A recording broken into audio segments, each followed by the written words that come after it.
Voilà, pour les gens qui sont connectés à distance, je suis désolé, il y a eu un impair de ma part. J'ai ouvert la vidéo, l'enregistrement de lundi prochain, et ce n'est pas ce que je voulais faire. Donc voilà, je suis rétabli maintenant. Donc normalement, tout le monde doit être connecté. Je vois qu'il y a 18 participants, donc c'est bon. J'avais vu qu'il n'y avait qu'un seul participant à distance, mais je me suis dit, c'est le, ce sont les galops d'essai, mais ça n'était pas ça. Donc on n'a pas dit grand-chose, hein, d'intéressant, de toute façon. Vous aurez les 15 premières minutes sur le podcast, mais je répète pour vous, néanmoins, très rapidement, on est en train de parler de la rhétorique qui prévaut au sein des tribunaux à la place de la dialectique.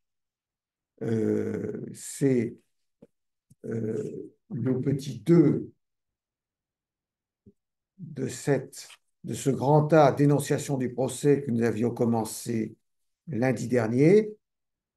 Et je dis que les trois raisons pour lesquelles j'ai dit aux gens qui sont là que les trois raisons pour lesquelles Socrate récusait la rhétorique étaient que, premièrement, la rhétorique est agonistique. Agonistique, ça vient d'un terme grec qui veut dire lutte, agone, et ça veut dire donc que la rhétorique est un art de la lutte. Et pour Platon, un art de la lutte ne peut pas conduire à la vérité. Pour Socrate, pardon, un art de la lutte ne peut pas conduire à la vérité. La deuxième raison, c'est que la rhétorique n'est pas un dialogue. Et la troisième raison, c'est que la rhétorique est persuasion de l'apparence. Voilà les trois raisons pour lesquelles euh, Socrate estime que la rhétorique euh, au service du procès doit être rejetée. Et donc, ce sera le petit a, le petit b et le petit c de ce petit 2 consacré à la rhétorique au lieu et place de la dialectique. Et j'avais cité, pour compléter mes propos, un article de Raphaël Théry à la revue de droit d'Assas de juin 2021, duquel je m'inspire pour la manière dont Raphaël Théry explique euh, le rejet de la procédure judiciaire en vigueur à Athènes par Socrate. En fait, la revue Droit d'Assas est en ligne, comme vous le savez, on y a accès gratuitement. Et le numéro en question est sur l'emplacement d'Agora Assas consacré à votre cours, de toute façon. Donc, tout d'abord, la rhétorique est agonistique, décidément. La rhétorique est agonistique, petit a. En effet, c'est une méthode de combat. Donc, ça vient de agon, la lutte. C'est une méthode de combat où l'un des protagonistes veut absolument l'emporter sur l'autre. Et cette manière, il faut qu'il y ait un gagnant et un perdant. Donc, s'il faut qu'il y ait un gagnant et un perdant, ça veut dire que ce n'est pas la vérité qui doit être le gagnant de l'entretien, c'est celui qui triomphe. Donc, il ne s'agit pas de poursuivre un but commun qui serait la recherche de la vérité, il s'agit que l'un terrasse l'autre par son discours, par son art du discours. Vous vous souvenez du titre que Protagoras donnait, il a écrit un ouvrage qui est perdu qui s'appelait La vérité. Mais d'autres disent que le titre de son ouvrage, c'était Des discours démolisseurs ou des discours terrassants, selon la traduction qu'on adopte. Ton katabalon. Hein. Ça veut dire, c'est comme quand on veut dire abattre un arbre en grec, on dit comme ça. Donc, les discours démolisseurs ou les discours terrassants. Donc, première raison pour laquelle Socrate est opposé à la dialectique et à l'usage de la dialectique dans les tribunaux. Donc, il critique la dialectique en elle-même et donc il critique l'usage qu'on en fait dans les tribunaux.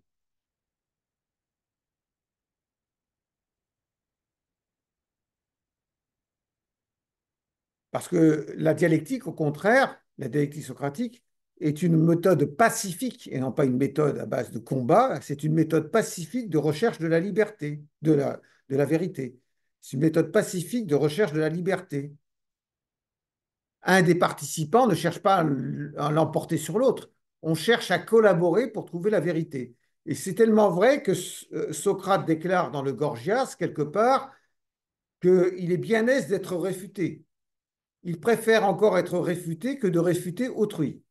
Il y a peut-être une part d'hypocrisie dans ce qu'il dit, mais il préfère être réfuté que réfuter autrui. C'est ce qu'il dit à Polos dans le dialogue de Gorgias,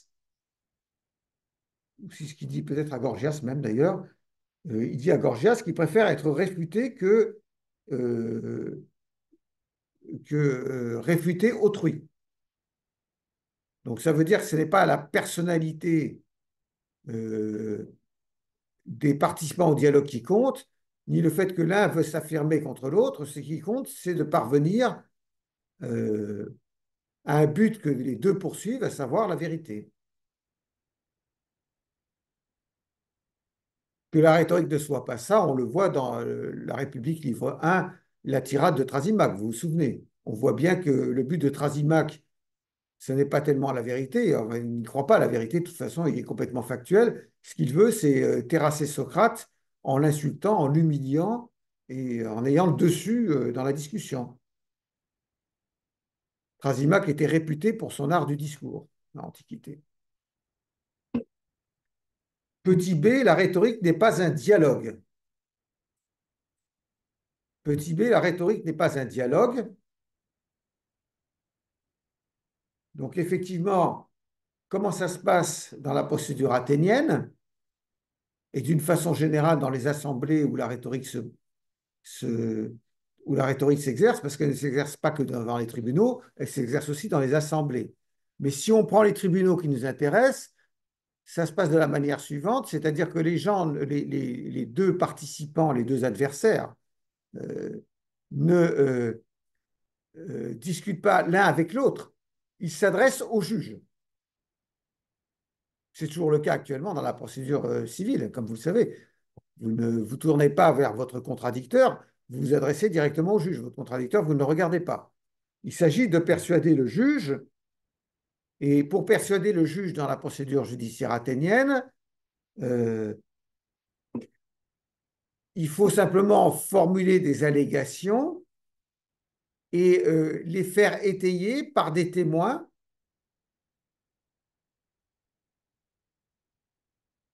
Et les témoins doivent être les plus nombreux et les plus éminents possibles.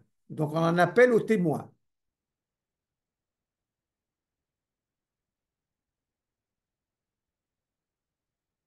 Peu importe que les témoignages soient vrais ou pas, ce n'est pas ça qui compte. Ce qui compte, c'est l'auteur des témoignages, que les auteurs des témoignages soient des personnes considérées et nombreuses.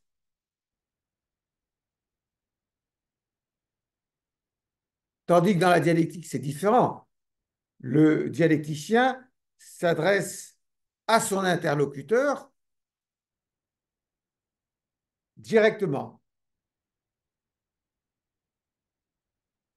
Par ailleurs, comme j'ai déjà dit la dernière fois, la plaidoirie judiciaire dans la procédure athénienne, comme dans la procédure actuelle d'ailleurs, est enserrée dans un temps limité, hein, et le temps est limité à Athènes par l'usage de la clepsydre, comme je vous l'ai dit. C'est une espèce comme un sablier mais avec de l'eau. Donc, quand toute l'eau est écoulée, c'est terminé, hein. Euh, et en plus, comme je crois l'avoir déjà dit également, euh, la plaidoirie est enfermée dans son objet car le contradicteur, l'adversaire, ne doit répondre que sur les griefs de l'accusateur. Il ne peut pas élargir son propos. Tandis que dans la dialectique, chacun discute en paix et tout à loisir pour parvenir à la vérité. Il n'y a pas d'enfermement de la recherche dans un temps limité. On a tout le temps. Souvent, Socrate dit qu'il a tout le temps dans les dialogues.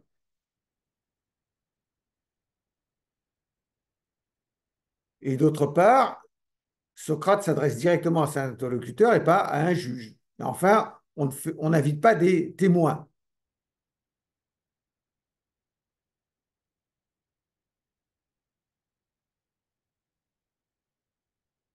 Ben, parfois, dans certains dialogues de Platon, mais je n'ai plus une idée précise à la tête, mais je me souviens que dans certains dialogues de Platon, parfois, des personnes sont présentées comme des témoins de ce qu'on a dit, mais c'est sous forme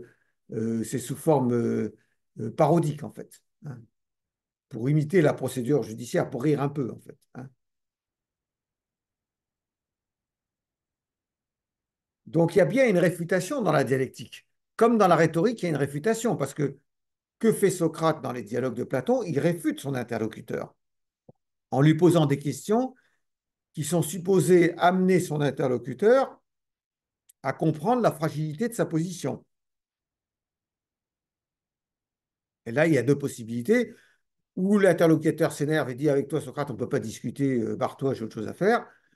Ou alors il dit oui, effectivement, bon, j'ai un peu présumé du bien fondé de ma position. Effectivement, en y réfléchissant, Socrate, tu as raison, j'en conviens, etc. Voilà, hein. Donc il y a bien une réfutation dans la dialectique socratique, comme il y a une réfutation dans la rhétorique. Mais la réfutation n'a pas le même objet, hein. La réfutation dans la dialectique, on appelle ça élenkos en grec, je vous mets le terme, allez, vous aurez du grec aujourd'hui.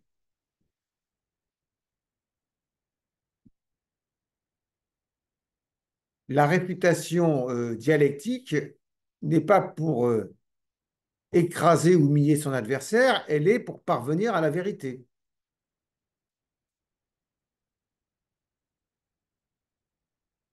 En fait, d'ailleurs, quand on lit l'apologie de Socrate de Platon, on se rend compte que Socrate détourne la procédure traditionnelle.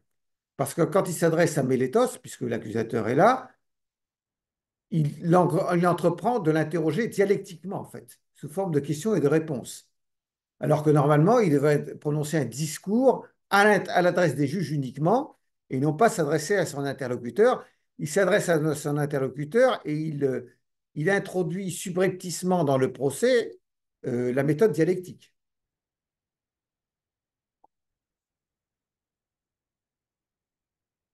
Quant au juge dans la procédure athénienne, il faut bien dire, puisqu'on a parlé du rôle des parties, il faut bien dire que le juge, il joue un rôle complètement passif dans la procédure athénienne, c'est-à-dire qu'il écoute les plaidoiries de chacune des parties et ensuite il rend sa décision.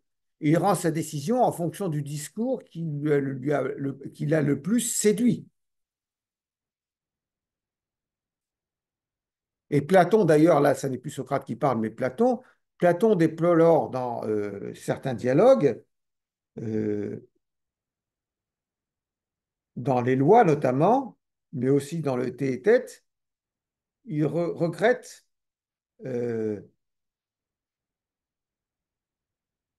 le rôle passif du juge, en fait. Ce juge qui est mutique, en fait, qui écoute les plaidoiries des parties et qui ensuite qui tranche. Bien avant Henri Motulski, Platon plaidait pour un rôle plus actif du juge, en fait, hein. Il dit notamment, je crois que c'est dans le Phèdre, mais j'en suis pas sûr, il fait remarquer que le juge ne connaîtra jamais la vérité puisqu'il n'en est pas témoin directement. Donc il en est réduit au témoignage fourni par chacune des parties.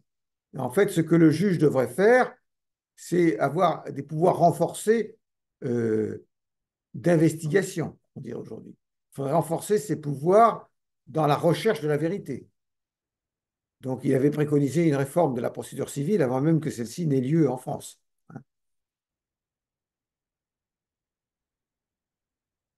Enfin, petit c, après petit b, la rhétorique n'est pas un dialogue. Petit c, la rhétorique est persuasion de l'apparence. La rhétorique est persuasion de l'apparence.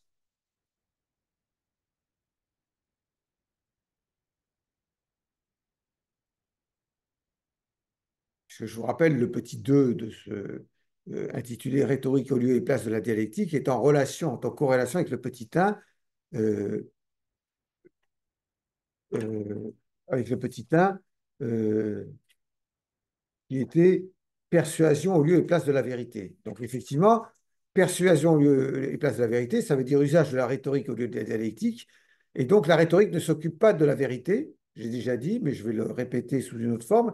Vous avez un passage très célèbre dans le Gorgias de Platon, où Socrate distingue, c'est Platon qui écrit, mais il fait parler Socrate, Socrate distingue la science et l'opinion.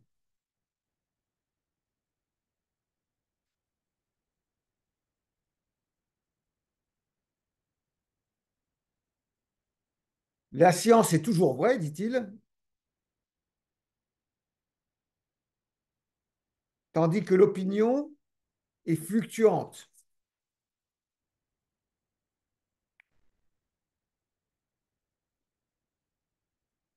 L'opinion peut être vraie ou peut être fausse. La conviction que produit l'opinion peut être vraie ou peut être fausse, tandis que la science est toujours vraie. Et justement, ce qu'il dit à propos de la rhétorique à cette occasion, euh, Socrate, dans le Gorgias, il souligne que la rhétorique discourt sur le juste et l'injuste, mais n'est pas ouvrière de vérité, comme je vous l'ai dit sur la question. Elle n'est pas ouvrière de vérité, elle n'est pas productrice d'une vérité, elle est productrice d'une simple conviction. Or, la conviction qui résulte de la rhétorique, elle peut être vraie ou elle peut être fausse, parce que l'opinion est fluctuante. La conviction est fluctuante, elle ne s'appuie pas sur des bases solides. Elle est simplement le reflet de la persuasion du discours.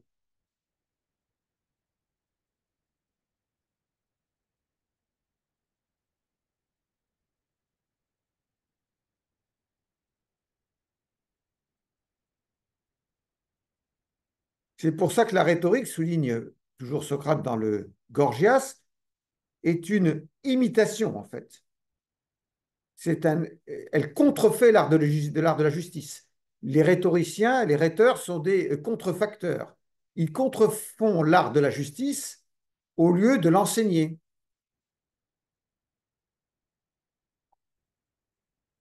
Et comment font-ils? Ils essayent de plaire à leur interlocuteur.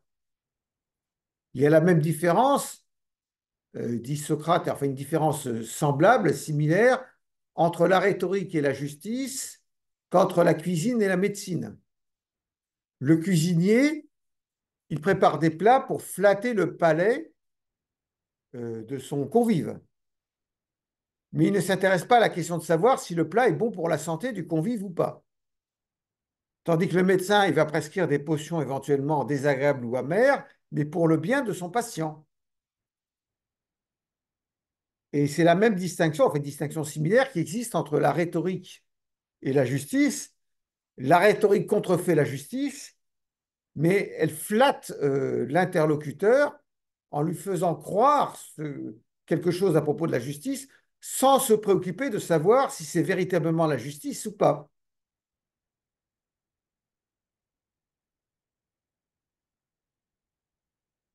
La rhétorique est opportuniste, elle cherche à flatter en fonction des circonstances. Elle est inconstante comme Alcibiade en amour. Vous savez qu'Alcibiade était l'amant de Socrate, et donc Socrate se plaint à plusieurs reprises dans les dialogues qu'Alcibiade est quelqu'un d'inconstant, de volage, hein, capricieux, n'est-ce pas? Donc, euh, eh bien, la rhétorique, elle est comme Alcibiade, elle est inconstante, comme Alcibiade en amour, elle est inconstante. C'est ce que fait remarquer Platon dans le Théétète.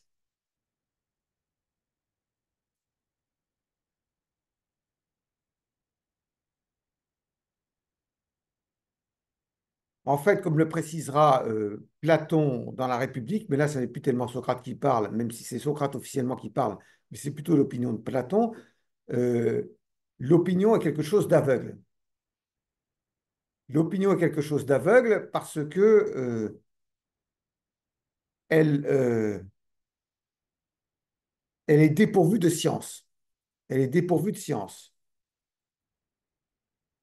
Elle peut coïncider avec la vérité, mais c'est accidentel en fait. Elle peut tout aussi bien coïncider avec la fausseté, et celui qui émet une opinion ne sait pas si elle est exacte ou pas en réalité. Mais là, ça devient plutôt du Platon que du Socrate. Et donc, je n'insiste pas. Il y a des explications dans le cours écrit, aussi bien dans le chapitre sur Socrate que dans celui sur Platon. Je sais, vous allez me dire, le chapitre sur Platon n'est pas encore en ligne, mais il le sera, rassurez-vous. J'ai vérifié récemment et je pense que c'est bon, je vais pouvoir le mettre bientôt en ligne. Si vous voulez, peut-être pour éclaircir ce que je veux dire, chez Platon, euh, Platon développe ce que Socrate a dit, mais d'une façon un peu différente quand même, parce que Platon, comme vous le savez, considère que les seules réalités, ce sont les formes intelligibles. Hein. Quand il voit un cheval qui galope dans le pré, Platon, il dit ça, ce n'est pas le vrai cheval. Le vrai cheval, c'est la kabbalistique, l'idée du cheval. Hein. Parce que l'idée du cheval, elle est éternelle et universelle. Il y aura toujours une idée du cheval. En revanche, le cheval qui galope dans le pré, il peut tomber malade, il peut mourir, il peut être d'une couleur différente d'un autre cheval, etc. Hein. Je vous rappelle ce que je vous ai dit l'autre jour à propos de la vertu chez Socrate, vous savez, qui dit, ah mais non, mais je te demande ce que c'est que la vertu, tu me procures, tu me proposes un essaim de vertu, tu me dis comment sont les abeilles différentes les unes par rapport aux autres, ce n'est pas ça que je te demande ce que c'est qu'une abeille. Donc là, euh, Platon, lui, développe ça de la façon suivante. Il y a des formes intelligibles dont la multiplicité des choses sensibles ne sont que l'imitation ou la participation à cette forme intelligible. Il y a toutes sortes de chevaux. Il y a des chevaux dans les prés, il y a des chevaux dans les étapes, dans les écuries, il y a des chevaux sur des champs de course. Mais tout ça, ce sont des chevaux multiples les uns et différents des autres, mais ils ne sont que l'imitation ou la participation à une forme intelligible qui est celle du cheval. Hein. Donc, ce que Platon veut dire, c'est que la science, elle a affaire aux formes intelligibles. Celui qui est savant et qui est en même temps sage, puisque le savant et sage, c'est la même chose pour un philosophe grec, c'est celui qui connaît les formes intelligibles. Tandis que celui qui connaît les manifestations sensibles, euh, il n'a pas affaire, en fait, il n'a pas affaire aux formes intelligibles et donc il n'a pas affaire à la vérité. Donc tout ce qu'il peut émettre, ce sont des opinions. Il se peut que ces opinions coïncident avec la vérité, mais il se peut aussi qu'elles s'en écartent. Transposons ça à la justice. Il y a une forme intelligible de la justice. Maintenant, celui qui se contente de regarder les lois sensibles, c'est-à-dire les lois positives, euh, eh bien, il peut peut-être se faire une opinion sur la justice en connaissant les lois, un peu comme le juriste, vous savez, il va se faire une opinion sur la justice en examinant les lois, mais cette opinion peut être fausse ou vraie, et il n'a pas les moyens de savoir si elle est vraie ou non, parce qu'il est comme un aveugle, parce qu'il ne contemple pas la justice en soi, la forme intelligible de la justice. Pour envoyer à une allégorie célèbre que vous connaissez tous, c'est l'allégorie de la caverne. Hein. Le juriste, il est comme, c'est un prisonnier enchaîné dans la caverne. Il ne voit que les ombres sur le mur, il ne voit que l'ombre de la justice, mais contrairement au philosophe, il n'a pas pu contempler la justice en soi. Donc il peut avoir une opinion sur la justice qui est vraie ou fausse, mais il ne peut pas savoir si elle est vraie ou fausse. Il n'y a aucun critère certain qui lui permette de déterminer si c'est la vérité. Mais ça, c'est du Platon, ça n'est pas du Socrate. Parce que Socrate n'a pas, très probablement, bien que ce soit comme Jésus, on ne sait pas ce qu'il a dit, en fait, mais bon, on pense que probablement la théorie des formes intelligibles n'est pas son fait, que pour lui, les notions générales, les notions morales, nous les trouvons en nous-mêmes. Ce ne sont pas des entités séparées, comme le deviendront les formes intelligibles chez Platon. Mais il y a déjà une amorce dans le discours de Socrate qui consiste à dire que euh, la rhétorique n'est que conviction, qui peut être exacte ou pas, elle produit pardon, une conviction qui peut être exacte ou pas, et elle ne produit pas la science, qui elle est toujours vraie. Parce que la rhétorique n'a pas de souci de la vérité. C'est ensuite Platon qui développera en disant la vérité, elle suppose la connaissance des formes intelligibles.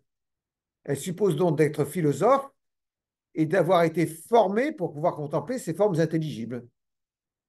Quant à ceux qui n'ont pas acquis la formation d'un philosophe, ils ne connaissent pas les formes intelligibles, et notamment ils ne connaissent pas la forme intelligible de la justice, Donc, ce sont des aveugles. Et c'est la raison pour laquelle ce sont les philosophes qui doivent prendre le pouvoir et qui doivent gouverner. C'est l'idée fondamentale de Platon, je vous l'ai déjà dit, il n'est pas démocrate du tout. C'est que la plupart des gens ne sont incapables de savoir ce qui est bien pour eux. Il faut que des gens le déterminent à leur place. Il n'a peut-être pas tout à fait tort d'ailleurs.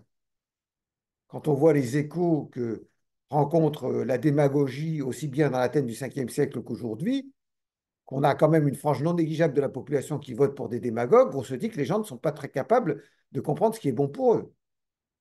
C'est très actuel tout ça.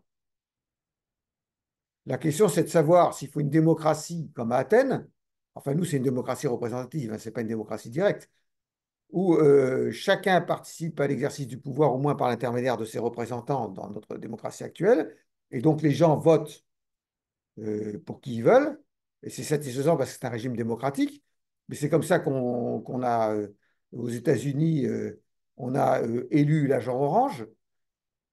Je parle de Trump, hein, c'est lui l'agent orange. C'est l'agent orange, non? Bon. Et, ou alors, s'il faut un régime qui ne soit pas démocratique, ben à ce moment-là, on risque de tomber dans la Russie de Poutine ou dans la Chine de Xi Jinping, et donc dans les pires errements également, hein. Donc on est toujours pris en étau entre deux situations, hein. Parce que pour que pour que la justice prévale dans la cité, comme le dit Platon, il faut que les philosophes prennent le pouvoir, mais c'est très improbable, hein. Et même dans les lois, il a reconnu qu'il fallait trouver un régime de substitution. Parce qu'on n'arriverait jamais à ce que les philosophes prennent le pouvoir, c'est très difficile.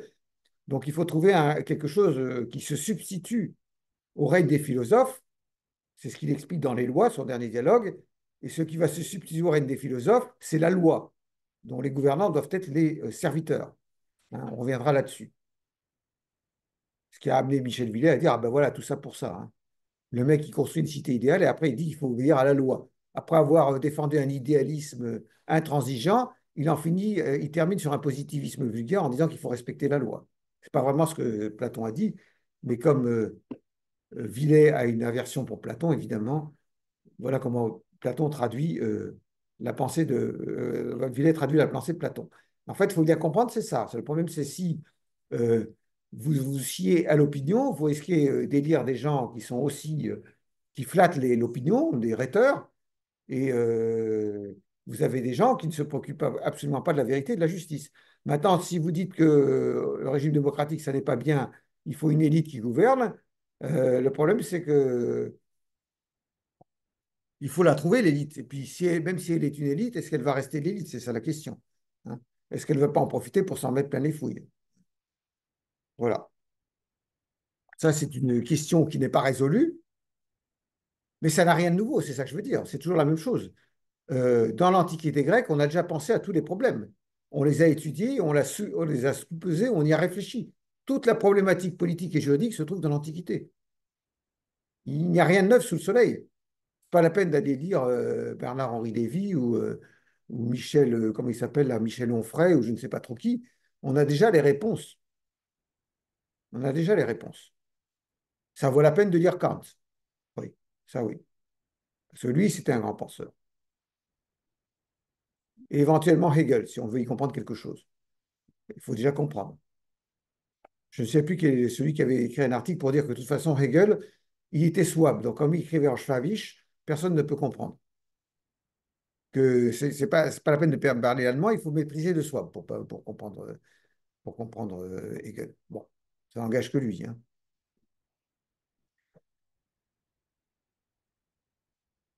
Mais après, il y a quand même des auteurs modernes qui valent la peine d'être lus. Mais je veux dire que les problématiques étaient déjà posées, hein. Bien sûr que ça vaut la peine de lire des gens comme Hannah Arendt, par exemple, une grande penseuse, hein, dont je vous recommande les ouvrages.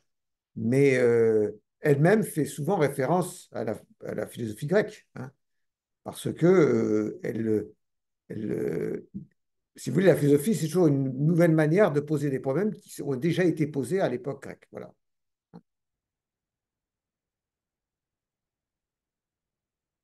Alors, grand B après grand A, après grand A, dénonciation du procès. Grand B, défense de la loi. Enfin, le grand B, initialement, j'avais intitulé Apologie de la loi, mais finalement, ça ne me satisfait pas. Je ne sais plus pourquoi, parce que l'apologie, c'est plutôt le discours de défense de quelqu'un devant un tribunal, hein, c'est ça en grec. Donc dire apologie de la loi, ça faisait un peu prétentieux, peut-être pas très exact. Donc j'ai donné un autre titre, défense de la loi. J'ai corrigé depuis le cours écrit, hein. Grand B, défense de la loi. Donc c'est un peu le paradoxe de la pensée socratique. Autant c'est un détracteur du procès, autant il a pratiqué une défense de rupture devant le tribunal devant lequel il était accusé, autant il se pose en défenseur de la loi, à en croire du moins ceux qui ont précisé la position du maître. Je précise que Socrate n'avait pas de disciple, d'après lui, hein.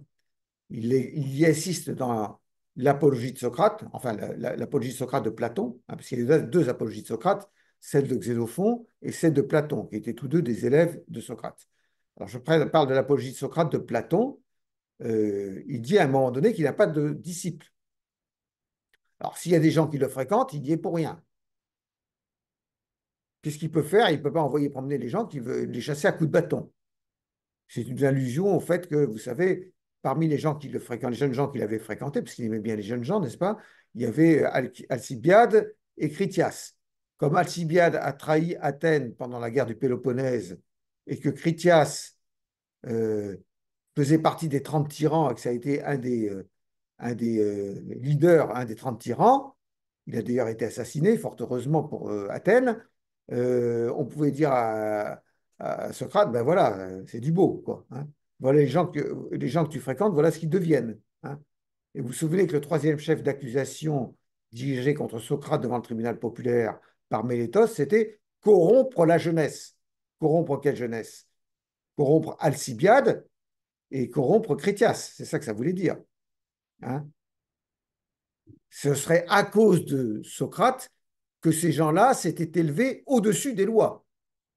Alcibiade en trahissant Athènes et Critias en devenant un des 30 tyrans et en contribuant à instituer une dictature sanguinaire qui ne durera que 11 mois, mais qui fera quand même beaucoup de morts. Enfin, à l'échelon d'Athènes, hein. Ça n'a rien à voir avec le nombre de morts en Ukraine, hein. Enfin, bon, à l'échelon d'Athènes, c'était déjà pas mal quand même. Mais maintenant, il paraît qu'il faut discuter avec Poutine. Donc voilà. Il est criminel de guerre, il est mis en examen par la Cour pénale internationale, mais il faut discuter avec lui. Hein, le droit international ne va pas se remettre de cette situation, hein. Franchement, le droit international ne va pas se remettre de cette situation. C'est absolument indécent. Et maintenant, on apprend que Poutine, oui, mais le cessez-le-feu, il n'a pas tellement l'intention de le respecter, par-ci, par-ça. Très surprenant, hein. On est très surpris que Poutine n'ait pas l'intention de respecter le cessez-le-feu. Ça, c'est une grosse surprise, vraiment, hein. Il faut être vraiment con comme Trump pour s'imaginer que Poutine allait respecter le cessez-le-feu. Bon, voilà ce qui arrive quand on est des démagogues.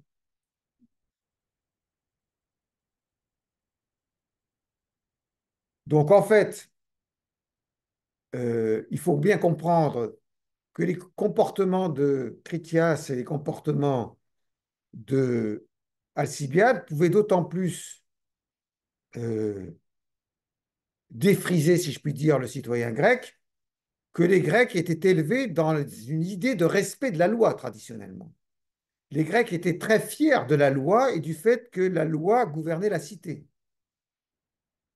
Il y a un passage très célèbre dans Hérodote, un historien grec, comme vous le savez. Son livre s'appelle Histoire, comme ça on s'en souvient, au pluriel. Il y a un passage très célèbre dans lequel un roi déchu de Sparte, Démarate, qui s'appelait Démarate, comme démarrer une voiture, mais athée à la fin.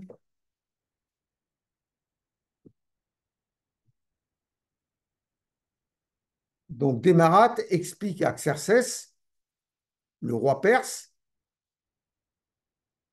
parce que Xerxès lui dit, mais comment vous vous démerdez, vous n'avez pas de tyran, comment vous faites, vous n'avez pas de monarque, comment vous survivez, quoi, c'est dingue. Et Débarate répond, roi déchu de Sparte, mais nous avons un tyran qui a beaucoup plus de puissance et qui nous inspire bien plus la crainte qu'un roi, nous avons la loi. Nous craignons davantage la loi que les tyrans, d'où notre supériorité.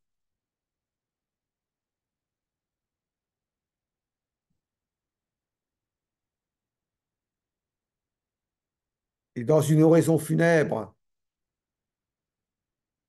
qu'il a prononcée, Périclès également défend la loi et l'isonomie. Isonomie, hein, isos, ça veut dire milieu, équilibre en grec. Hein.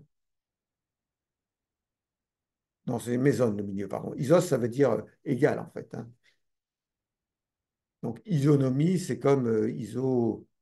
Qu'est-ce qu'il y a comme iso? Il y a plein d'iso. Hein. Isotopie, iso quoi? Il y a d'autres iso. Hein, isosthénie, isolationnisme. Alors, isolationnisme, je ne suis pas sûr que ça vienne de là. Hein. Euh, donc, ça veut dire égalité, en fait. Ça donne égalité. Hein. Donc, il défend l'isonomie, ça veut dire l'égalité de la loi, en fait, hein, puisque nomos, c'est la loi. Et il défend l'isonomie en dressant un éloge de la loi. Donc, c'était particulièrement prévalent à Athènes. Hein. Je vous ai parlé tout à l'heure de Démarate, qui était roi déchu de Sparte, mais c'était particulièrement prévalent à Athènes parce que Sparte était une oligarchie, tandis qu'Athènes était une démocratie. Et donc, les jeunes ambitieux qui étaient Critias et Alcibiade, auxquels on pouvait reprocher à Socrate qu'il les fréquentait, il était important pour les disciples de il était important pour les disciples de Socrate que sont Xénophon d'une part et Platon de l'autre, de dire que tout ça était le fruit d'un malentendu et qu'en fait, s'il y a quelqu'un qui a bien défendu la loi, c'était leur maître Socrate. Et donc, ils ont eu à cœur de préciser la position du maître par rapport à la loi et de souligner que c'était un défenseur de la loi, d'abord en évoquant des épisodes de la vie de Socrate où celui-ci s'est présenté comme un défenseur de la loi, c'est ce qu'on verra dans un petit temps, illustration du respect socratique des lois, illustration du respect socratique des lois, et ensuite en explicitant le fondement de ce respect de Socrate pour les lois. Je vais trop vite, qu'est-ce que je répète? Oui? Vous voulez que je répète quelque chose? Illustration du respect socratique des lois. C'est bon? Ça fait un peu prétentieux, je reconnais. Ah ben, je, déjà, je n'ai pas encore annoncé, je vais l'annoncer. Mais moi, je suis nul dans les plans, hein, je vous préviens. Hein. D'ailleurs, j'ai encore dit à une étudiante de deuxième S cette année, elle dit, j'ai mal géré mon temps parce que j'ai perdu mon temps à faire un plan. Je lui ai dit qu'il ne fallait pas faire de plan, vous faites un plan. Alors, moi, quand j'entends le mot plan, je suis comme le ministre de la Culture d'Hitler qui sortait son revolver quand il entendait le mot culture. Quand les gens comprendront que ce qui est important, ce ne sont pas les plans, mais le contenu, on aura fait des grands progrès dans l'enseignement du droit en France. Et ça ne vaut que pour moi. Hein. Je ne cherche pas à convertir mes collègues à cette idée. Donc, donc, je donne des plans parce que vous avez besoin de plans instinctivement, mais je ne pense pas que ce soit le plus important.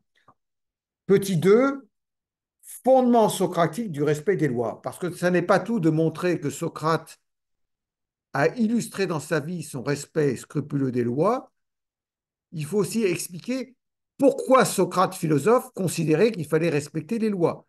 Parce que chez lui, ça n'est pas un mouvement spontané. Un philosophe, c'est quelqu'un de réfléchi. Tout philosophe est quelqu'un de réfléchi. Même le sceptique est quelqu'un de réfléchi. Le philosophe sceptique, c'est quelqu'un qui émet un doute réfléchi. C'est pas le type qui doute spontanément, qui demande à voir. C'est pas ça un sceptique. Donc, dans philosophe, il y a toujours réflexion, amour du savoir.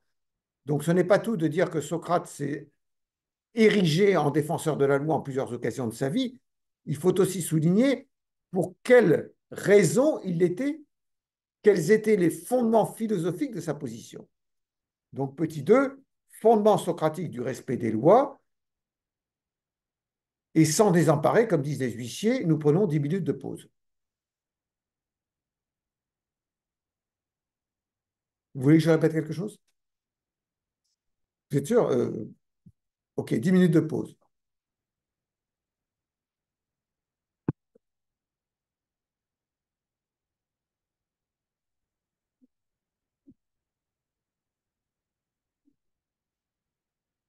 Hop, voilà. Enregistrement en marche. Donc, illustration du respect socratique des lois. Alors, vous me direz, ce sont des anecdotes, mais en fait, on verra que ces anecdotes ont de l'importance pour interpréter les fondements du respect des lois que respectivement Xénophon et Platon prêtent à Socrate. Donc, c'est quand même pas inutile de parler de ces deux épisodes dont je vous entretenir maintenant, où Socrate s'est posé en défenseur de la loi. Alors, c'est Socrate lui-même qui narre ces épisodes dans le dialogue de Platon qui s'intitule L'Apologie de Socrate. Donc, il explique il a toujours respecté la cité et ses lois et il l'a montré dans deux hypothèses où il considère qu'il a été particulièrement courageux.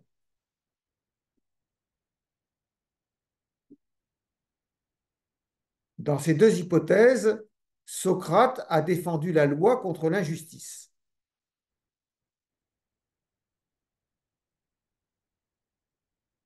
Mais il y a une autre manifestation du respect socratique des lois dans laquelle Socrate ne défend pas la loi contre l'injustice, mais il défend la loi malgré l'injustice de son application. Donc c'est quelque chose de différent.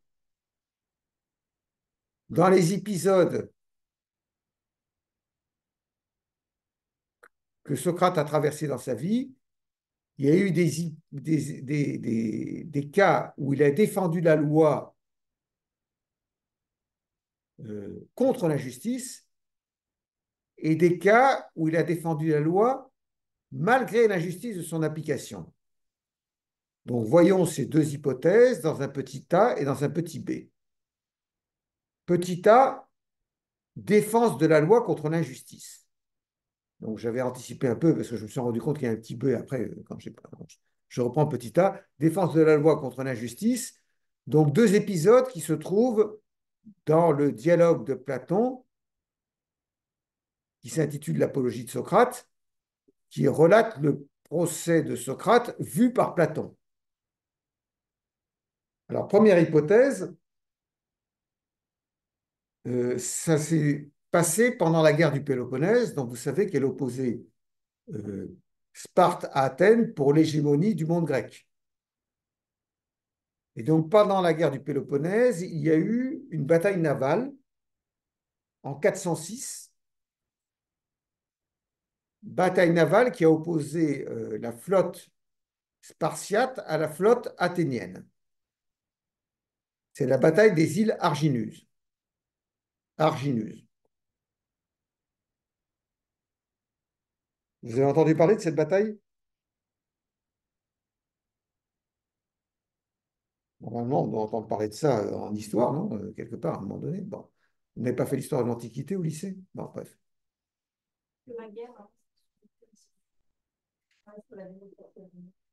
Ah ben, je vous renvoie à l'excellent livre de Claude Mosset, une grande historienne du monde grec, qui s'intitule Histoire d'une démocratie de point Athènes. Vous trouvez ça dans la collection Point, je crois que c'est chez Folio, Point. Enfin, bref, c'est un bouquin qui coûte 3 euros. 3 euros en format poche. Donc, ce qui s'est passé est la chose suivante. Il y a eu une bataille navale et la flotte athénienne a remporté cette bataille navale. Donc, tout va bien, comme vous pourriez le penser. Seulement, voilà, il y a eu une tempête sur ces entrefaites et en conséquence, les stratèges qui commandaient la flotte athénienne, on appelait ça des stratèges en grec, hein. Les stratèges qui commandaient la flotte grecque, ça a donné stratégie, vous savez, en français, hein. Stratèges en grec, c'est le soldat, en fait, le militaire, hein. Donc, les stratèges, ce sont ceux qui commandent les soldats, hein. Et donc, les stratèges n'ont pas repêché les corps des combattants qui étaient morts à cause de la tempête. Donc, ils sont rentrés à Athènes, au port du Pirée, après avoir gagné la bataille navale, mais sans ramener les corps des personnes, des soldats qui avaient péri. Et donc, bon, comme vous savez, Athènes est une société très religieuse. Donc, si on ne ramenait pas les corps, il ne peut pas y avoir de sépulture. Donc, le peuple athénien est entré en fureur, excité par des démagogues, comme d'habitude, les Mélenchons de l'époque, quoi, qui ont commencé à dire comment c'est scandaleux, mais on s'en fout qu'ils aient gagné la bataille navale, ils n'ont pas ramené les corps, il faut faire quelque chose. Et donc le peuple, les citoyens athéniens, ont décidé de traduire les généraux devant un tribunal.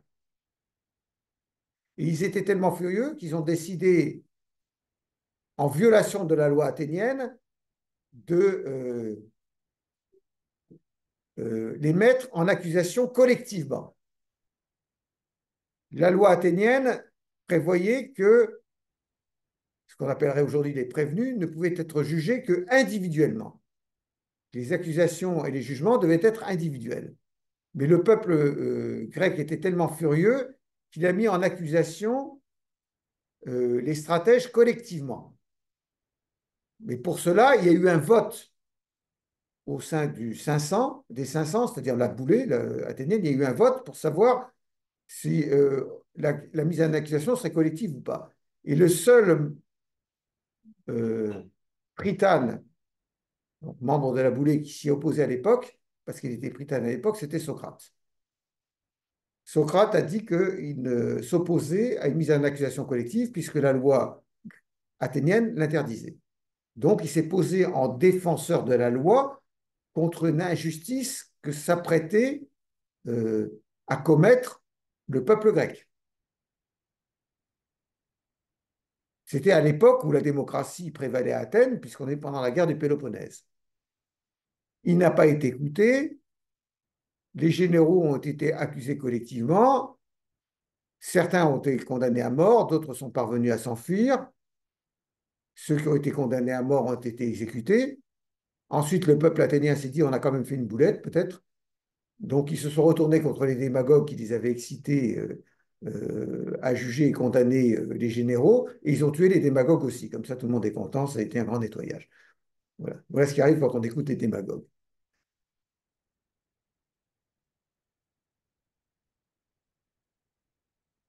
Donc, euh, Socrate dit, vous voyez, je me suis posé en défenseur de la loi contre l'injustice. Alors, le second épisode n'intervient pas pendant la démocratie, mais pendant la dictature des 30 tyrans. Je vous rappelle, mais je crois vous l'avoir rappelé la dernière fois, qu'à l'issue de de la défaite d'Athènes pendant la guerre du Péloponnèse, une tyrannie s'est mise en place à Athènes qui a duré 11 mois, la tyrannie des 30. Une tyrannie qui fut sanglante et dont un des principaux animateurs était le sieur Critias, euh, qui avait fréquenté Socrate pendant sa jeunesse, ce qu'on n'a pas manqué de reprocher à Socrate. Donc, pendant la dictature des 30, les 30 ont fait venir Socrate et deux autres citoyens et leur ont dit, vous allez nous chercher un citoyen qui s'appelle Léon de Salamine. Salamine, c'est une ville grecque, hein. Léon de Salamine. Vous allez nous le chercher, vous allez nous l'amener. Alors pourquoi voulait-il que Salamine leur soit amené? L'histoire ne le dit pas. Mais en fait, Léon de Salamine était plein aux as, et donc l'idée des 30 tyrans, c'était probablement de le faire tuer et de s'emparer de ses biens. Donc, Socrate n'a pas exécuté cet ordre. Il n'a rien dit aux 30, mais il n'est pas allé chercher Léon de Salamine. Donc, il explique dans l'Apologie de Socrate qu'il n'a pas voulu exécuter un ordre qu'il estimait injuste. Alors, l'exemple est plus ambigu que le précédent, parce que dans cette seconde partie euh, des épisodes que Socrate raconte dans l'Apologie de Socrate, cet épisode pendant la dictature des 30, Socrate ne parle pas d'un ordre illégal, il parle d'un ordre injuste. Au début, il a dit, je vais vous montrer mon respect de la loi et mon respect de la cité par deux exemples qui sont empruntés à mon histoire personnelle. Le premier exemple, c'est l'affaire de la mise en accusation collective des généraux à l'issue de la bataille navale des îles Argineuses. Et le second exemple, c'est cet ordre qui m'avait été donné par les 30 tyrans d'aller chercher Léon de Salamine pour qu'il soit spolié de ses biens et qu'il soit exécuté. Et j'ai refusé d'exécuter cet ordre injuste, dit-il. Donc il y a une petite ambiguïté parce que il ne dit pas que l'ordre était illégal, il dit que l'ordre était injuste. Donc je le place là par commodité parce que Socrate part de ces deux exemples successivement dans l'Apologie de Socrate, mais on verra plus tard qu'il y a une ambiguïté sur cet exemple. Mais cependant, par souci de facilité, j'ai regroupé ça sous une première rubrique, défense de la loi contre l'injustice. Même si pour l'exemple de la dictature des 30, c'est un peu ambigu. Toujours est-il que Socrate ajoute, et je n'ai sans doute dû ma vie sauve qu'au fait que très peu de temps après, la dictature des 30 a été renversée. Sinon, je serais passé moi aussi à travers non pas une fenêtre à l'époque, mais comme chez Poutine, mais j'aurais aussi payé de ma vie certainement cet acte de résistance.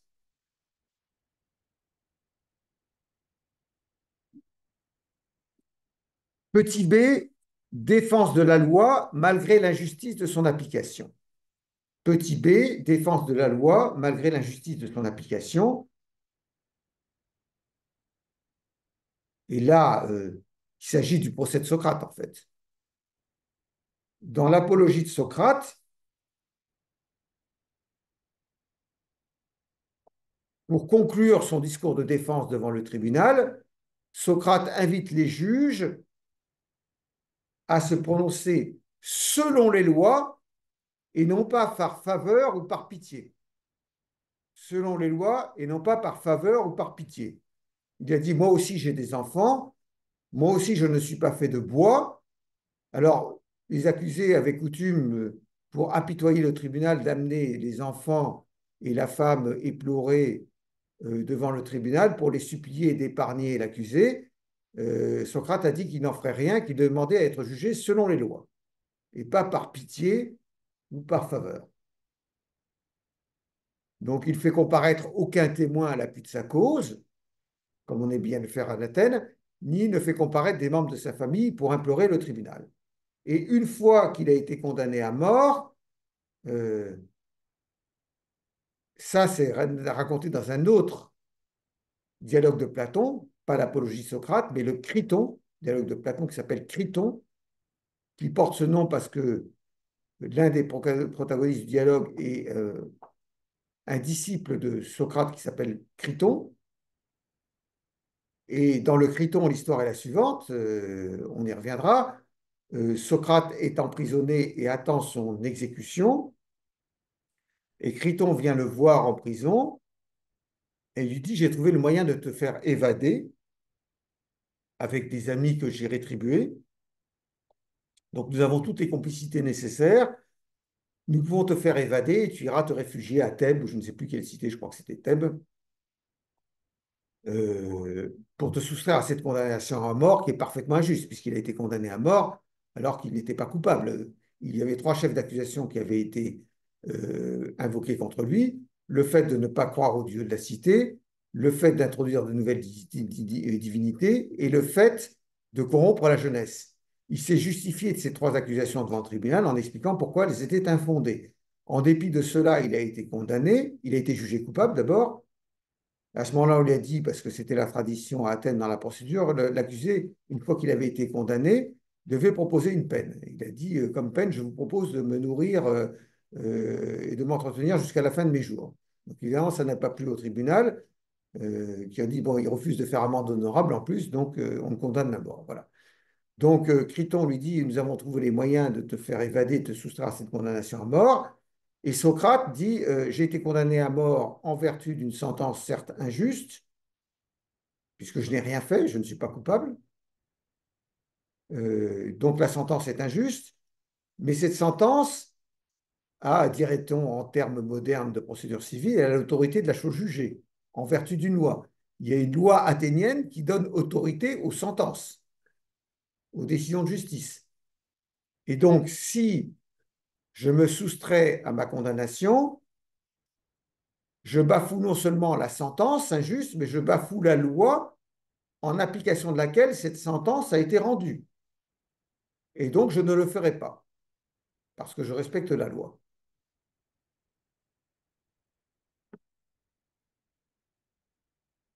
Il faudra donc respecter cette sentence, si injuste soit-elle.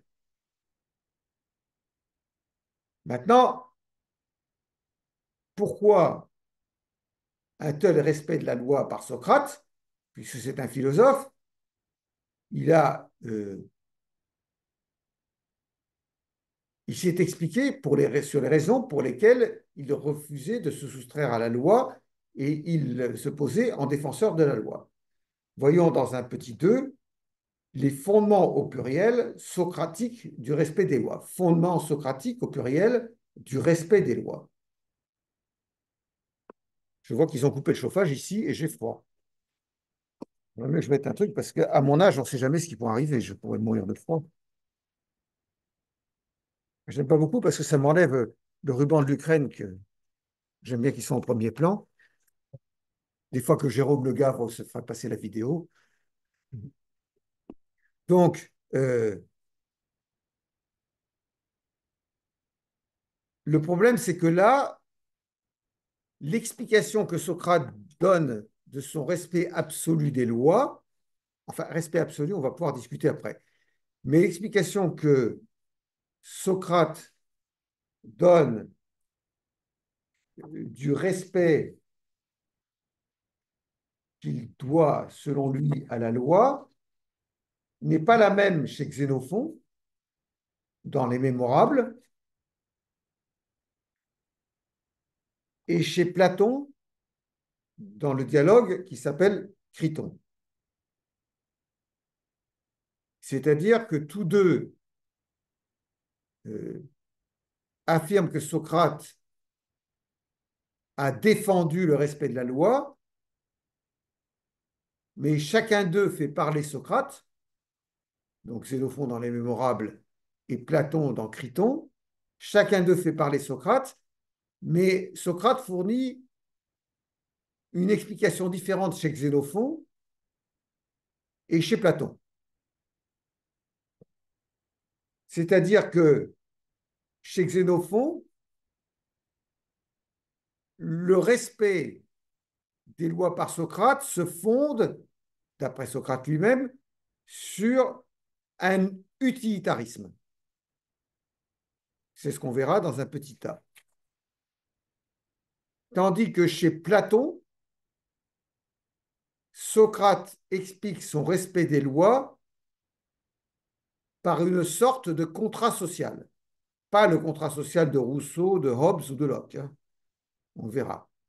Mais un contrat social qui préfigure un peu le contrat social de la philosophie moderne. C'est ce qu'on verra dans un petit b. Petit a, utilitarisme. C'est un texte de Xénophon, mais peut-être on ne va pas prendre le texte de Xénophon quand même parce qu'on risque de perdre du temps. Mais c'est le document 5.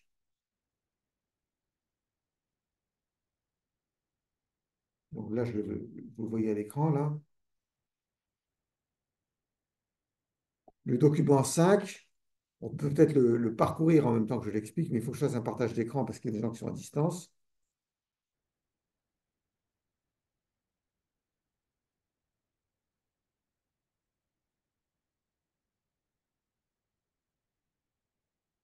voilà. Alors, il y a ce truc-là qui se met là. Comment on peut. Voilà. Ok. Comment on fait maintenant? Voilà. Il faut que j'augmente la taille, je pense. Oui. Alors, où augmentons la taille? Voilà un autre problème. Non, pas en haut, visiblement pas.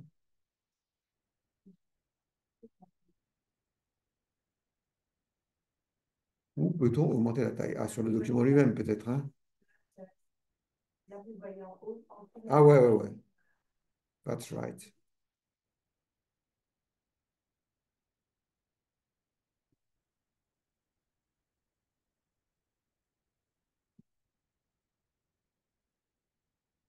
Donc voilà le texte de Xénophon dans les Mémorables. Donc, alors, Xénophon, je vous rappelle, c'est un général. C'est un mec qui est un peu au ras des pâquerettes. Hein. C'est pas un grand esprit. Hein. D'ailleurs, il est disciple de Socrate, mais ce n'est pas un philosophe. Hein. C'est un général, donc il a écrit un traité sur l'art de l'équitation, des ouvrages historiques. Donc, il n'est pas philosophe spécialement. Et donc, le Socrate de Xénophon est toujours un personnage beaucoup plus terre à terre que le Socrate de Platon, qui est un personnage au sentiment et à l'état d'esprit très élevé. Hein. Donc, voilà comment ça se passe dans le passage de Xénophon des Mémorables. Vous le voyez, Socrate est en train de discuter avec un mec qui s'appelle Hippias. Alors, il va falloir que j'écrive Hippias maintenant.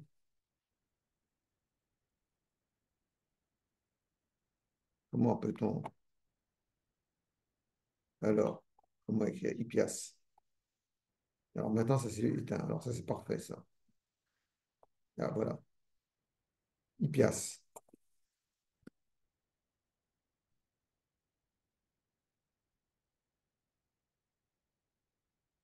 Voilà, Hippias. Donc Socrate est en train de discuter avec Hippias. Hippias est un sophiste, hein. Un sophiste assez rasoir du reste, si on en croit ce qui en est dit dans le dialogue de Platon qui s'appelle Protagoras. Un type assez prétentieux et qui expose toujours en détail tout, un espèce d'encyclopédiste. Il enseigne toutes les sciences en détail, un peu comme un mec qui vous enseigne le droit des sociétés. Je ne vise personne, hein, je ne sais pas qui enseigne le droit des sociétés ici, mais qui vous enseignerait le droit des sociétés commerciales, article par article et sous-alinéa par sous-alinéa, quoi. Moi, j'ai eu un professeur comme ça, mais il est déjà décédé en droit des sociétés, ça m'a tué. Hein. Droit des sociétés, fini pour la vie. Alors, je suppose que c'est une matière qu'on peut enseigner de façon intéressante. Hein.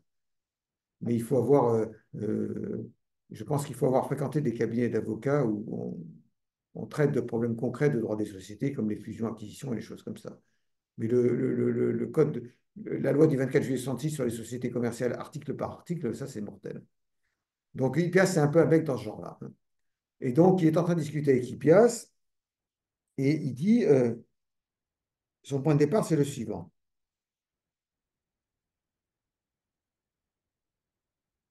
Voilà la première phrase qu'il faut prendre, qu'il faut isoler.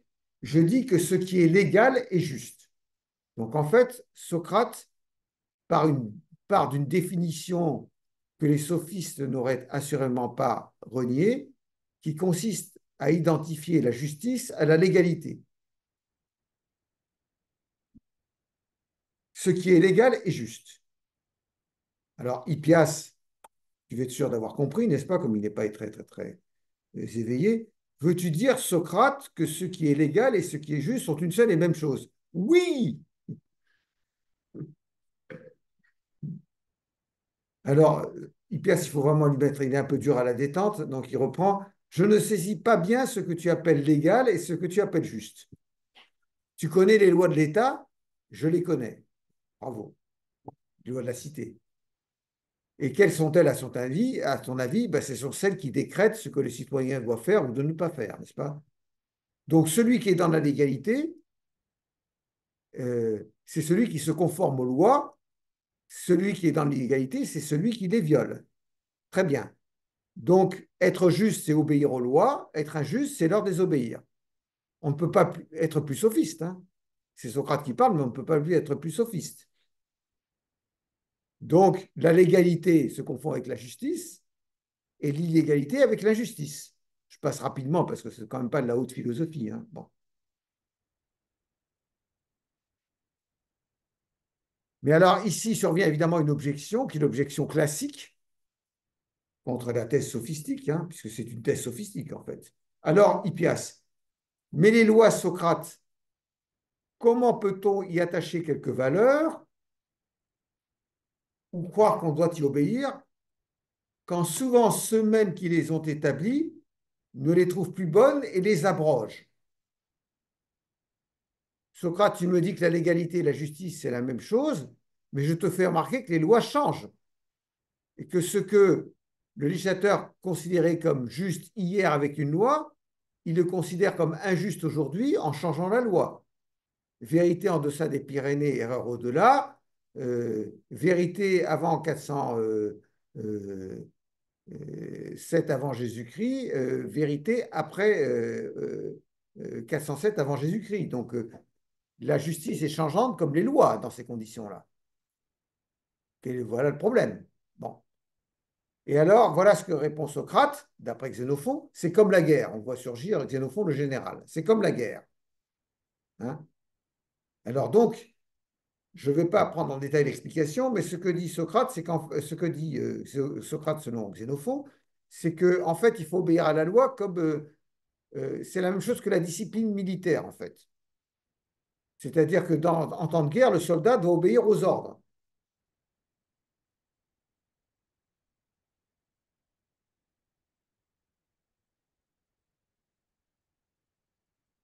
Parce que, évidemment, après la guerre, il y aura la paix, mais dans l'immédiat, il faut obéir aux ordres. Parce que si on n'obéit pas aux ordres, c'est le bordel, et à ce moment-là, on perd la guerre.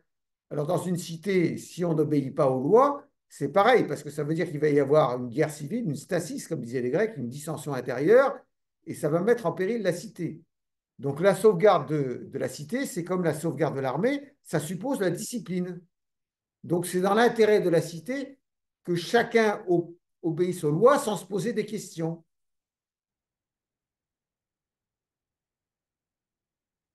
J'ai obéi aux ordres.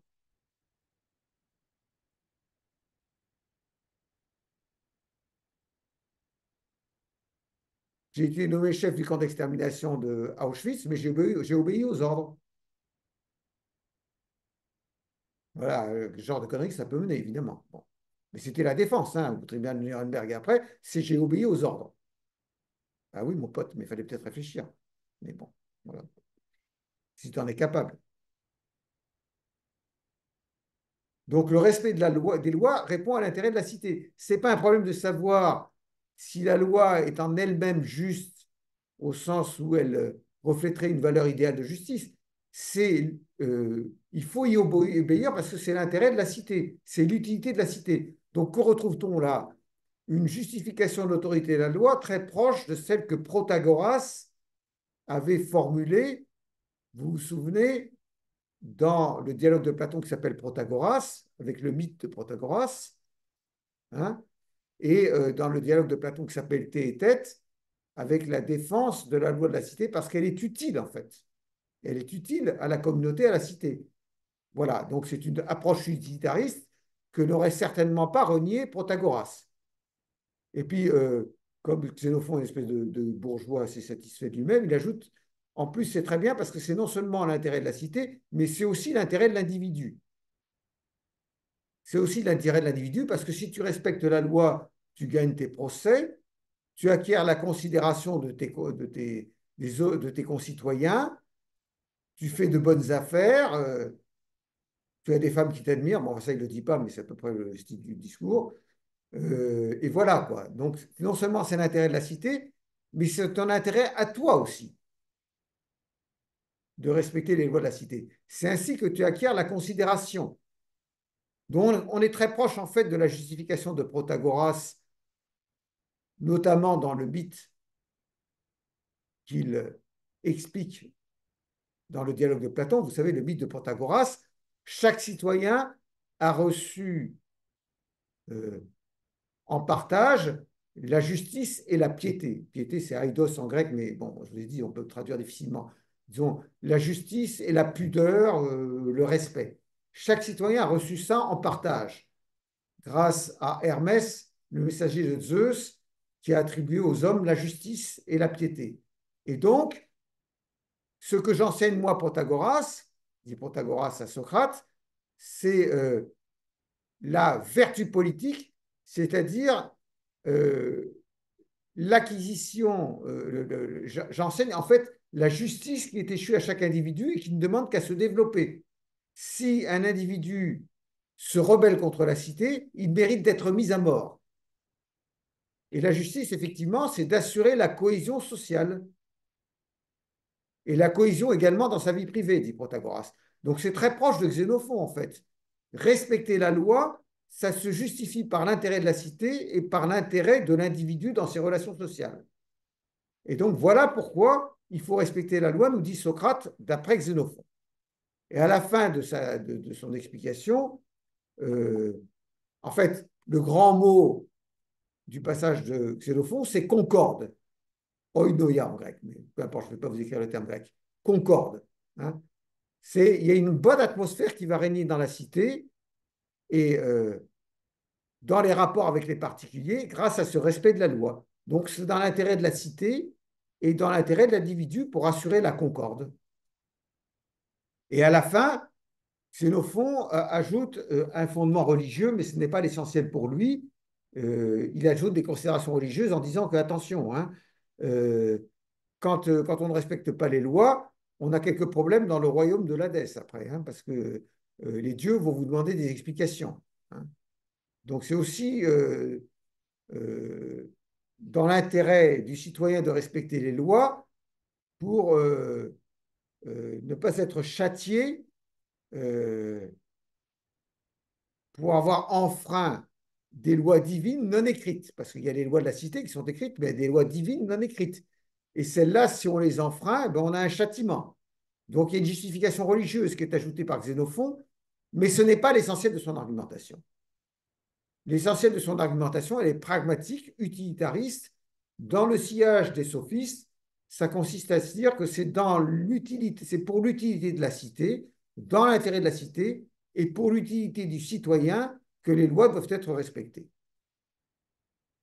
Donc passons maintenant à l'explication de Platon.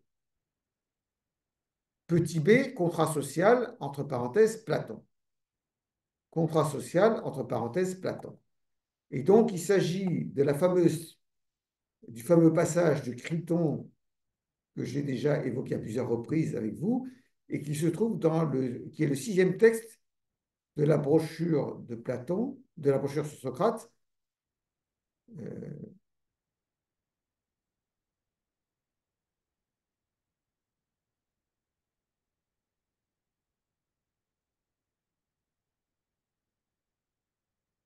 Euh, le document 2, ce sont les deux épisodes que Socrate raconte pendant la guerre du Péloponnèse sous la dictature des 30. C'est le document 2, c'est l'apologie de Socrate de Platon. Hein. Euh, ce sont des épisodes, vous pouvez les lire si vous voulez, c'est très facile à lire. Ce sont les épisodes que Socrate relate pour montrer son respect de la justice et, à travers son respect de la justice, son respect de la loi. Maintenant, document 6, c'est le fameux passage du Criton de Platon, et je pense qu'on peut le prendre ensemble et expliquer au fur et à mesure quelle est la position de Socrate d'après Platon. Pourquoi faut-il respecter les lois? Alors, tout d'abord, il faut savoir qu'au départ, euh, je vois que tout le texte n'est pas reproduit. Euh, il me semblait pourtant avoir reproduit. Il faudra que je vois si je n'ai pas une version plus récente de la brochure chez moi. Parce que le point de départ de, du dialogue à ce sujet, il faut que je l'expose dans un petit alpha. Hein, je suis dans le petit b contrat social. Petit alpha, exposé la doctrine socratique d'obéissance aux lois par Platon. Exposé de la doctrine socratique d'obéissance aux lois par Platon. Et petit bêta, ce sera les ambiguïtés de cette doctrine socratique d'obéissance aux lois selon Platon.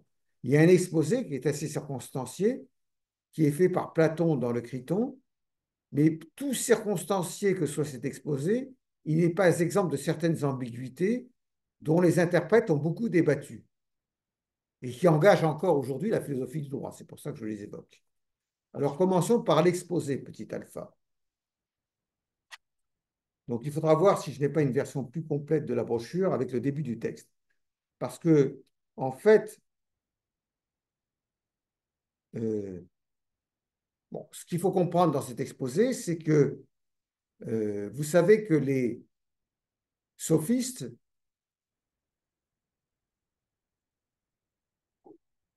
mettaient l'accent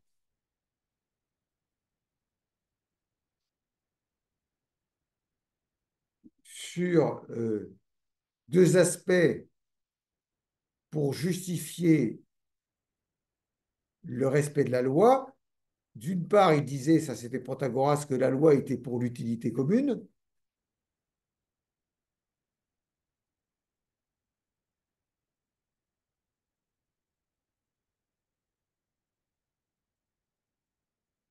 Qu'il fallait respecter que la justice se confondait avec la légalité et qu'il fallait respecter la légalité parce qu'elle était pour l'utilité commune. Premier aspect. Mais second aspect, les sophistes insistaient sur le fait que, à la base, la loi était une convention.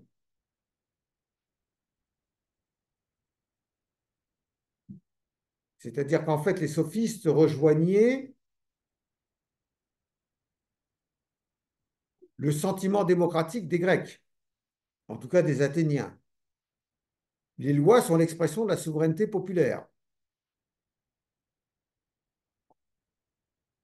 Donc il y avait un sentiment assez largement répandu à l'époque, dont les sophistes se font l'écho, qui consiste à dire que la loi, quelque part, c'est une convention.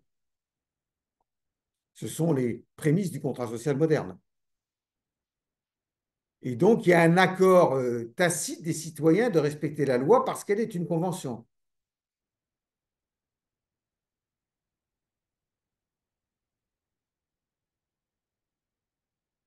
Aristote se fait l'écho de cette conception de la loi comme une convention dans la rhétorique.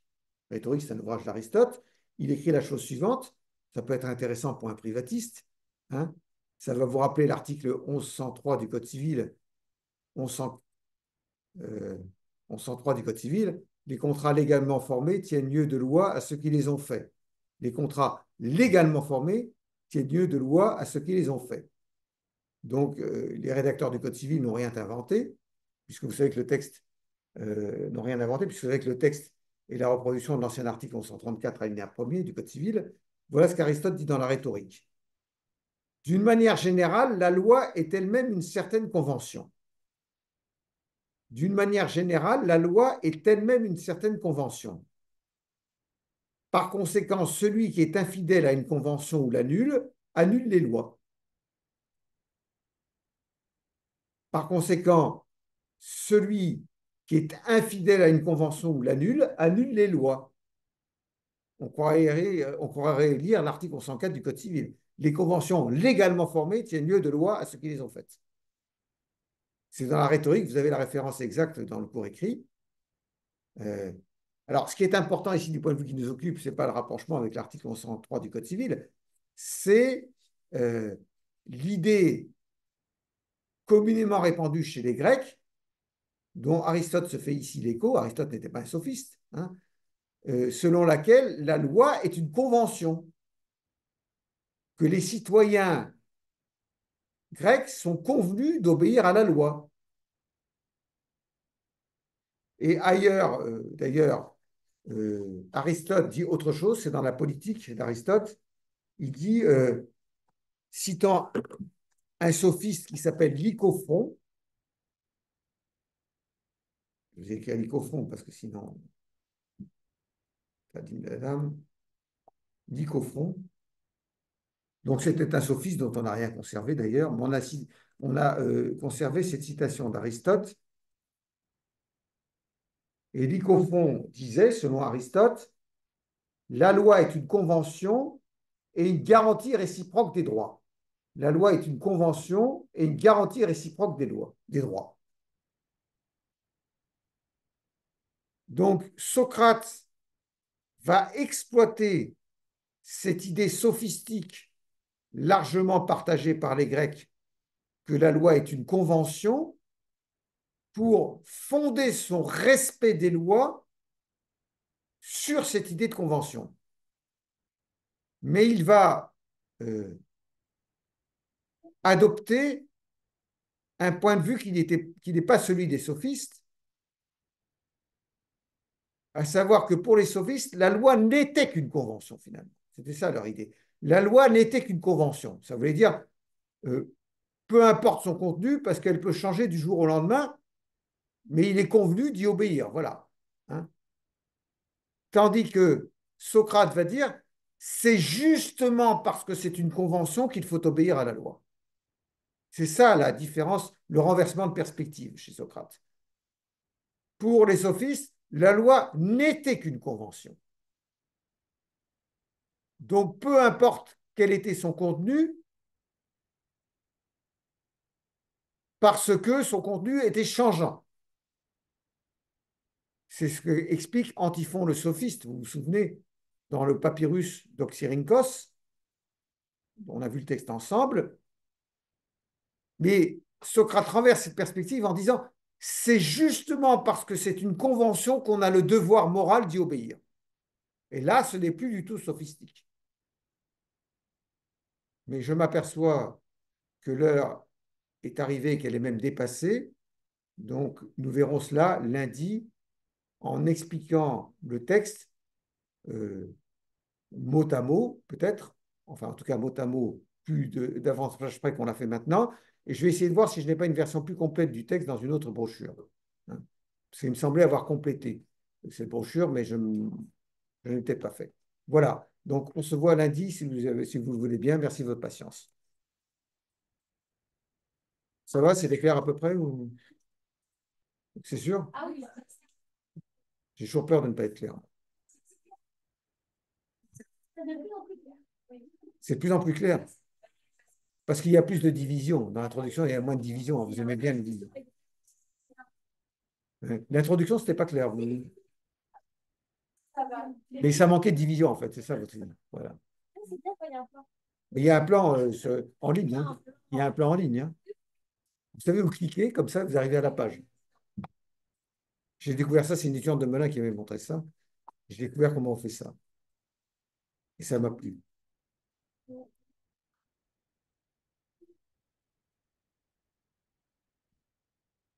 En fait, il faudrait faire des subdivisions dans l'introduction, mais attendez, je m'en vais à la fin de l'année. C'est trop tard. C'est trop tard maintenant. Non.